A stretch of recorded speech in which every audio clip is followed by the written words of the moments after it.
আসসালামু আলাইকুম। সম্প্রতি আজকে আমরা কিছুক্ষণ আগে খবর দেখতে পেলাম যে নুরাল পাগলার যে কবর আছে, এই কবর তো উচ্ছেদ করা হয়েছে সেই সাথে কিন্তু তার লাশকে গতকাল পুড়িয়ে দেওয়া হয়েছে। যদিও কাজটা অমানবিক, কাজটা একেবারেই আমাদের যে ইসলাম ধর্মের যে নীতি আছে সেই নীতির বিরুদ্ধে যায়। কিন্তু আমার একটা বিষয় অবাক লাগলো যে সাধারণ জনগণ না হয় নীতির বিরুদ্ধে কাজ করতে পারে, কিন্তু পুলিশ বা প্রশাসন তারা আর কতদিন তাদের স্ট্যান্ডার্ড বা নীতির বিরুদ্ধে কাজ করবে। দেখেন, এই যে তার কবরকে তার লাশকে পুড়িয়ে দেওয়া হলো, এই জন্য শুনলাম যে পুলিশ নাকি অজ্ঞাত হয়ে 500 কিংবা 5000 মানুষের নাকি নামে অজ্ঞাত মামলা করেছে পুলিশ বাদী হয়ে। বিষয়টা একবার খেয়াল করেন, পুলিশ বাদী হয়ে। অথচ আমরা দেখেছি এই যে এখন ঢাকা মেডিকেলে আছি, দেখেন ঢাকা মেডিকেল এখানে দাঁড়ায় আছি, এই ঢাকা মেডিকেলে একটা বছর 6টা লাশ ছিল। কোন লাশ? 5ই আগস্টে 2024 সালে 5 থেকে 8 আগস্টে এই সময় আর কি লাশগুলো এখানে আনা হয়েছিল। তার মানে হাসিনার পুলিশের দ্বারা, ফ্যাসিবাদের দ্বারা যাদেরকে হত্যা করা হয়েছিল তাদের লাশ এখানে 6টা একটা বছর পুরো পড়া ছিল। তারপরে এই কিছুদিন আগে তাদের লাশগুলোকে কবর দেওয়া হয়েছে, দাফন করা হয়েছে।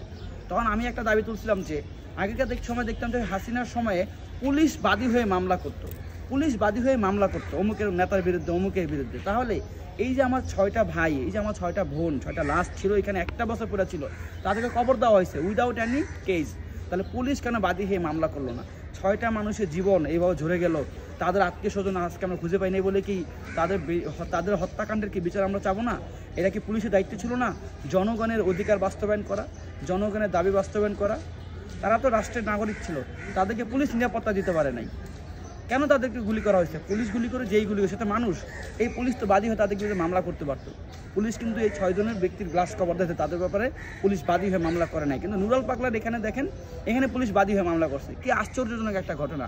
আমার মনে হয় এইখানে খুব সূক্ষ্মভাবে আমাদের একজন ব্যক্তিরা বা কয়েক ব্যক্তিরা কাজ করতেছে, যারা মাজারের ব্যাপারে কিছু বললে তারা খুব উতলায় ওঠে।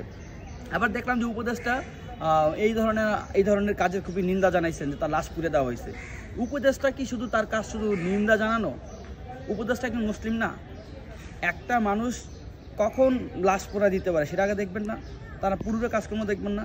উপদেষ্টা তখন কোথায় ছিলেন? নিন্দা জানানো তার কোনো প্রয়োজন ছিল না? যখন এই নুরাল পাগলা নিজেকে ইমাম মাহাদি দাবি করছে, যখন নুরাল পাগলা ইসলাম বিরোধী কথাবার্তা বলছে, যখন এই নুরাল পাগলা এখানে এত বড় মাজার করতে চাইছে, যেটা কোরআন হাদিসে একবার স্পষ্ট নিষেধ আছে, ইসলাম বিরোধী যখন কাজ করছে, তখন উপদেষ্টার এই ধরনের প্রতিবাদ কোথায় ছিল?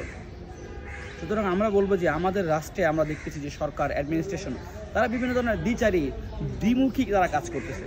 দেখেন, এই ধরনের কাজ ছিল শেখ হাসিনার কাজ, ফ্যাসিস্টদের কাজ।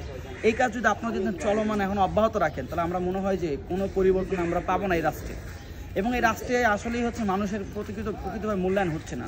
সুতরাং বলবো যে নুরাল পাগলার ব্যাপারে যে কাজটা হয়েছে এটা একটা নিন্দনীয় কাজ। কিন্তু যদি নুরাল পাগলার লাশ পোড়ানোর ব্যাপারে পুলিশ যদি বাদী হয়ে মামলা করে, তাহলে পুলিশকে অবশ্যই বাদী হয়ে মামলা করতে হবে। এই ঢাকা মেডিকেলে যখন আমার 6 জনের যে ভাই বোনের লাশ ছিল এখানে দীর্ঘদিন, আগস্টে যারা শহীদ হয়েছেন, তাদের লাশের বিচার চাই আমি।